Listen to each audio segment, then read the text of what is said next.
In this last day of Black History Month, I wanted to read an article that I wrote about my late grandmother, Hystercine Rankin, in honor of her life, and to share about her and her magnificence in quilting. The title of this piece is Remembering Black History, Hystercine Rankin. I've long admired the mythical legend of the phoenix, a firebird bursting in flames of ethereal light, able to rise even above its own ashes. The depiction of the phoenix ranges across cultures, but its symbolism remains virtually the same, one of immortality, resurrection, and rebirth.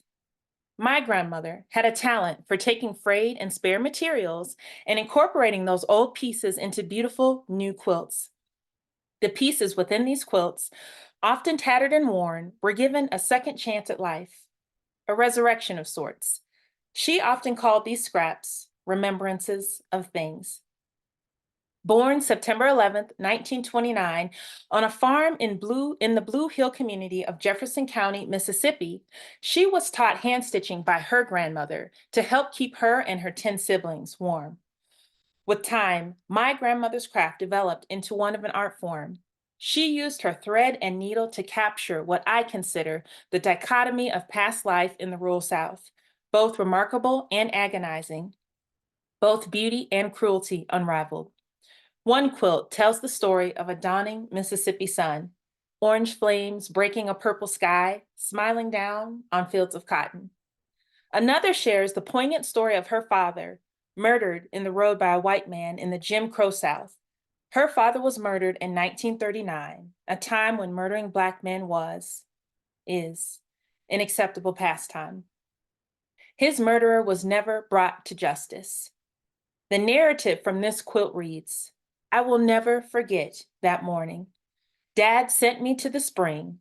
As I went to dip the water, I heard the 4 shots that killed my father. A master quilter, my grandmother's needle and thread took her all the way to the White House, where she, in 1997, met former First Lady Hillary Clinton and was a recipient of a National Heritage Fellowship, one of the nation's highest honors for artistic excellence. She has been featured in countless articles, books, and magazines, of which I'm still discovering. I've learned so many lessons from my grandma and have most recently immersed myself in the concept behind her scrap quilts, how something imperfect serves as the foundation for something greater. She didn't allow a flaw or blemish to discount a fabric's place in a quilt because the end result was a collective beauty greater than any individual flaw. I'd like to think those scrap fabrics, used often, represented seasons in my grandma's life, beautiful and unique, but not without the tatters and frays wrought by the challenges of life. Toward the end of her life, she endured many hardships, including the loss of her husband and failing health. But she was fiercely independent up until the day she died. No individual hardship kept her from rising. As an adult, admiring my grandmother's scrap quilts have prompted me to reflect on my own life. Whenever I'm tempted to look at past experiences and relationships with regret or frustration, I'm reminded by her quilts that, like the phoenix, my tatters and tears are for a greater purpose. They're what strengthen and shape me, as rising from our personal ashes is what makes us most beautiful. My grandma Rankin passed away in February of 2010. I'm grateful that she left a legacy for the world to admire.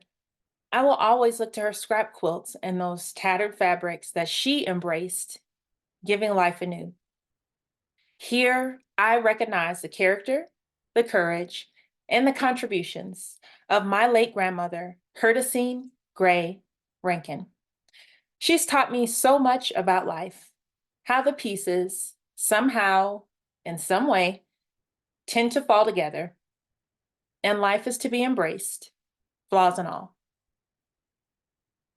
Rest peacefully, Grandma, and happy Black History Month.